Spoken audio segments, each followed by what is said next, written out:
एक किसान और उसका बेटा डमरू एक दिन खेत में काम कर रहे थे। तभी उन्हें एक मटका मिला। किसान ने अपने बेटे से कहा, चलो इसे पेड़ के नीचे रख देते हैं, शायद किसी के काम ही आ जाए।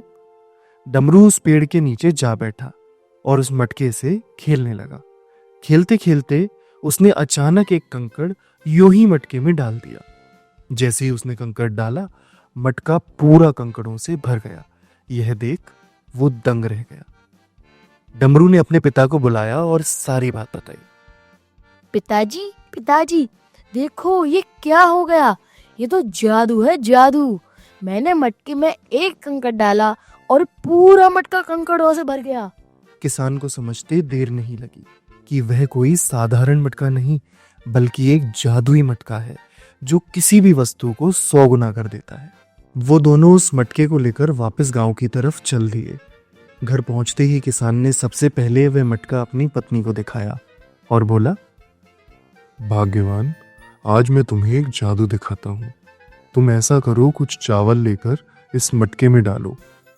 जैसे ही किसान की पत्नी ने कुछ चावल उस मटके में डाले, देखते ही देखते पूरा का पूरा मटका चावलों से भर गया। किसान की पत्नी की आंखें इस जादू को देखकर फटी की फटी रह गई।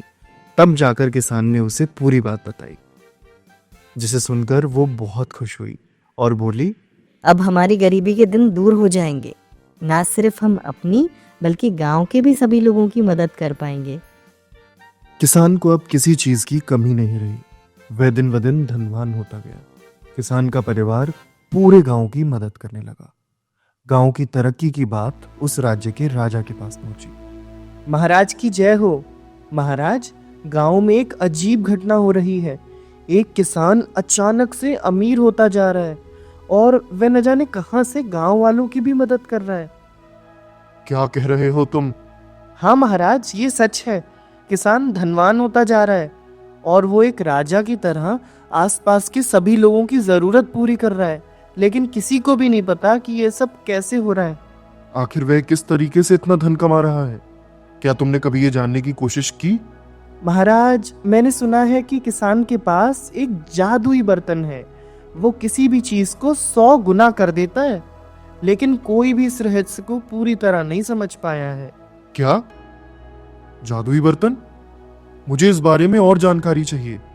तुम जल्दी से जाओ और मुझे सब कुछ पता करके बताओ। मैं इस रहस्य को जानना चाहता हूँ। जी महाराज।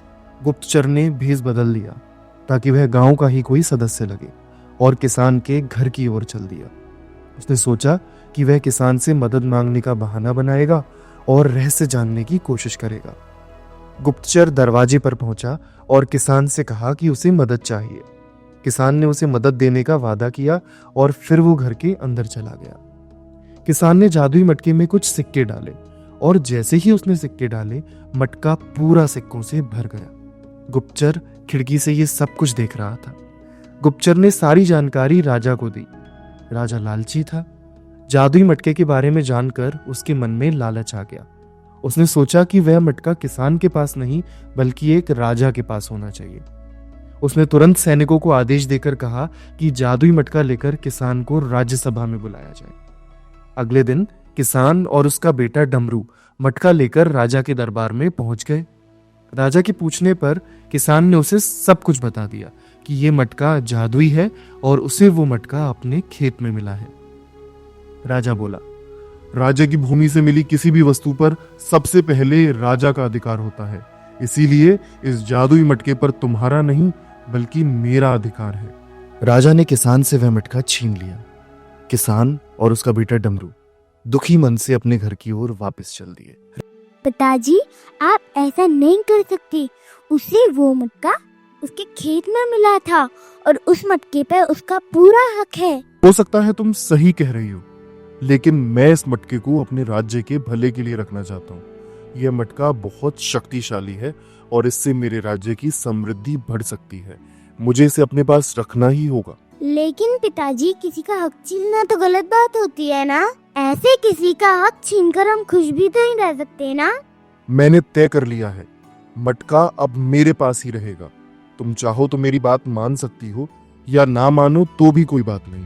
अंतिम फैसला मेरा ही रहेगा। राजा की बेटी अपने पिता के फैसले से बहुत दुखी थी, लेकिन उसने सोचा कि अब उसे कुछ और करना होगा ताकि किसान को न्याय मिल सके।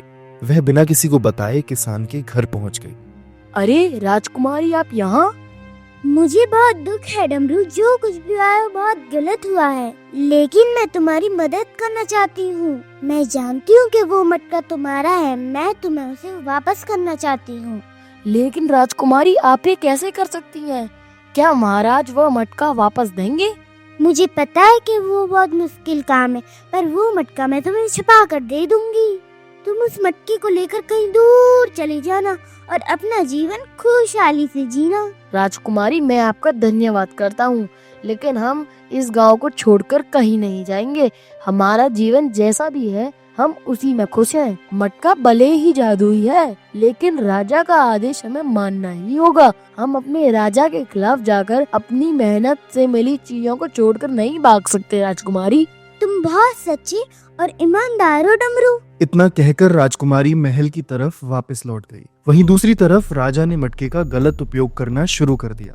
राजा ने मटके की मदद से सोने, चांदी और कीमती रत्नों से अपना भंडार भर लिया था, पर अब धीरे धीरे उसका लालच और बढ़ता गया। वह अपने स्वार्थ में आकर पूरी तरह से भूल चुका था कि उसे अपने राज्य के लोगों की भलाई और न्याय के बारे में भी सोचना चाहिए। एक दिन राजा ने सोचा कि उसका सबसे कीमती हीरा उसके मुकुट में है। अगर वह उसे जादुई मटके में डाल दे तो वह 100 गुना बढ़ जाएगा। राजा ने अपना सबसे कीमती हीरा निकाला और उसे जादुई मटके में डाल दिया, लेकिन जैसे ही उसने हीरा मटके में डाला वह अचानक गायब हो गया। राजा ने और जो भी चीजें मटके से हासिल की थी वह भी धीरे धीरे गायब होने लगी। राजा बुरी तरह से घबरा गया और मटके को देखने लगा। उसका वो हीरा जो उसके लिए बेशकीमती था अब वो मटके में नहीं था। राजा के घबराने पर मंत्री ने उसे शांति से समझाने का प्रयास किया। महाराज, मुझे लगता है कि इसे केवल वही लोग सही तरीके से इस्तेमाल कर सकते हैं जिनके मन में ईमानदारी और दूसरों के भले का ख्याल हो। महाराज, ये मटका किसान के पास था और उसने इसका इस्तेमाल अपनी और अपने गांव के भले के लिए किया और उसने कभी इसका गलत इस्तेमाल नहीं किया। मेरे ख्याल से उचित तो यही होगा कि हम ये मटका उसे लौटा दें। राजा ने अपनी गलती को स्वीकार किया और जादुई मटका किसान को लौटाने का प्रण लिया ताकि वह उसे फिर से अपने गांव और लोगों की भलाई के लिए इस्तेमाल कर सके। किसान ने राजा से कहा, महाराज, मटका तो आपने लौटाया, लेकिन इसमें यह आपका हीरा पड़ा हुआ है, कृपया इसे साथ ले जाइए। राजा ने जब वह हीरा देखा तो उसकी खुशी का ठिकाना नहीं रहा। वह समझ गया कि मटके का सही उपयोग करने से ही उसकी खोई हुई चीज वापस आई है। यह कदम राजा के लिए एक सच्ची सीख बन गया कि कोई भी जादुई शक्ति तभी काम करती है जब आपके दिल में सच्चाई हो और आपकी नीयत साफ हो।